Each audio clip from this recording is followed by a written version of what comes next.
शेतकऱ्यांच्या मागण्या या रास्त असून झालेल्या नुकसानीनं राज्यातील शेतकरी हवालदिल झाला आहे। शेतकऱ्यांच्या प्रमुख मागण्यांसाठी गुरुवारी संध्याकाळी सरकारसोबत बच्चू कडू यांची बैठक आहे। या बैठकीत सकारात्मक चर्चा होईल असा विश्वास बच्चू कडू यांनी यूसीएनशी बोलताना व्यक्त केला। भारी बारिश के कारण जो आंदोलन स्थल था किसानों का उसे बदल दिया गया है। हमारे साथ मौजूद है प्रहार प्रमुख बच्चू कडू। भाऊ, बारिश आ रही है, उसके बाद भी आंदोलन जारी था, लेकिन स्थान बदल दिया गया है। बहुत बारिश हुई, मुसलधार और इसलिए वहाँ तो हमारे ट्रैक्टर फंस गए। हमें निसर्ग ने हमारे ट्रैक्टर का चक्का जाम किया। ग्राउंड से लोग निकल नहीं पा रहे हैं। अभी 4 मंगल कार्यालय में हमने व्यवस्था की है और वरच्या देवानं आम्हाला साथ दिली आतापर्यंत। आता 7 वाजता आमच्या खालचा देवा भाऊ आमचा विचार करेल, जसा निसर्ग आमच्यासाठी फार चांगला राहिला। त्यांना हे आंदोलन शेवटच्या टप्प्यात येईपर्यंत पाऊस थांबून ठेवला आणि आंदोलन अतिशय महत्वाची ताकद निसर्गामुळे आम्हाला भेटली। निश्चितच आता चांगल्या गोष्टीला कसं चांगलं होतं हे निसर्गाच्यातून दिसतंय। काल कोर्टाचा आदेश आला, एक वाईट गोष्ट झाली, दुसरी चांगली पण त्याच्यात होत आहे। मला वाटतंय अतिशय चांगल्या पद्धतीनं हे बैठक होईल। या महाराष्ट्रातल्या तणावामध्ये असणारा शेतकरी त्याच्यावर 3-3, 4-4 लाखाचं कर्ज आहे, येण्याची कुठलीही अवस्था नाही, कुठून भरावा याचे कुठलेही मार्ग नाही आहे आणि निश्चितच मला असं वाटतं का देवाभूतीची काळजी घेत आणि त्याचं कर्जमुक्ती करत। काल 2 मंत्री बनाले, किती लोक तुम्ही जाणार आहे त्यांचा भेटीसाठी? आम्ही ठरवतो आहे सगळे मिळून, कोण कोण गेलो पाहिजे, कोण कोण थांबलं पाहिजे ते ठरवून आम्ही जाऊ। मनोज जरांगे पाटील पण येत आहे तुमच्या समर्थनासाठी। आम्ही पाहिलं की सगळे जे प्रमुख शेतकरी नेते आहेत ते तुमच्या सोबत होते, आंदोलन खूप चांगलं झालं, आता निर्णायक मोडवर आहे, याला कसं बघता तुम्ही?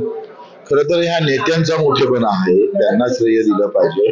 माझ्यासारख्या एका लहान कार्यकर्त्यासोबत हे सगळे नेते मंडळी एकत्र लढले आणि या महाराष्ट्रासाठी शेतकऱ्यासाठी मोठं उज्ज्वल भविष्य, मोठा आशावाद आहे।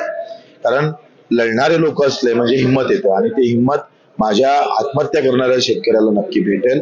सगळ्याच नेत्यांना आम्ही पाठिंब्याचं पत्र दिलं होतं, सगळ्या पार्टींना, ओबीसी वाले असेल, मराठावाले असेल, दलित नेते असेल, प्रकाशजी आंबेडकरांना पण दिलं होतं, उद्धव साहेबांना दिलं, काँग्रेसला दिलं, काँग्रेसला पाठिंबा दिला, ते सामील पण झाले।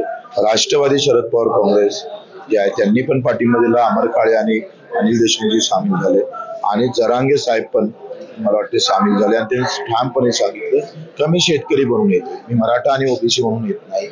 खरं तर शेतकरी आंदोलनात हा जातीचा आणि धर्मभेद न येता आम्ही एकत्रित कसं लढता येईल हा प्रयत्न आपण नक्की करू आणि त्यांच्या येत आहे त्याचा आभारच मानतो। आप आशावान है, बैठक होने वाली है, आपने कल मुद्दे रखे, सरकार ने भी सहमति दिखाई है, मुख्यमंत्री ने भी सहमति दिखाई है, कितना उसको देखते हैं कि ये हो ही जाएगा इस बार? क्योंकि देवाभू का बड़पन है, उन्होंने उस तरह से आगे आना चाहिए। आंदोलन में क्या हुआ, क्या बोले, किस तरह से आंदोलन हो रहा था, सरकार के खिलाफ है क्या बाजू में है, ये बाद में की बात है।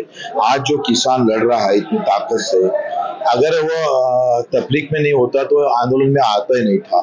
ये बताता है आंदोलन कि वो तफरीक में तो इसीलिए आए, वो हमारी ताकत नहीं थी, उनका जो उनकी जो वेदनाएं थी, उनके जो दर्द था वो आंदोलन में लेके आए हैं और ये देवा जी ने समझना चाहिए। बड़पन लेकर इस संकट को ये पूरा बहुत आशीर्वाद की बात उन्होंने लेना चाहिए। इसको किस तरह से आगे ये उनका कौशल्य की बात है, किस तरह से आगे आते हैं और एक ऐतिहासिक निर्णय उन्होंने लेना चाहिए, ये हमें उनसे अपेक्षा है। ये बच्चू कडू जिनका कहना है कि वो आशावान है कि मुख्यमंत्री देवेंद्र फडणवीस एक ऐतिहासिक निर्णय लेंगे जिससे किसानों को फायदा होगा। मेरे साथी जितेंद्र खापरे के साथ रवि शुक्ला, यूसीएन न्यूज़, नागपुर।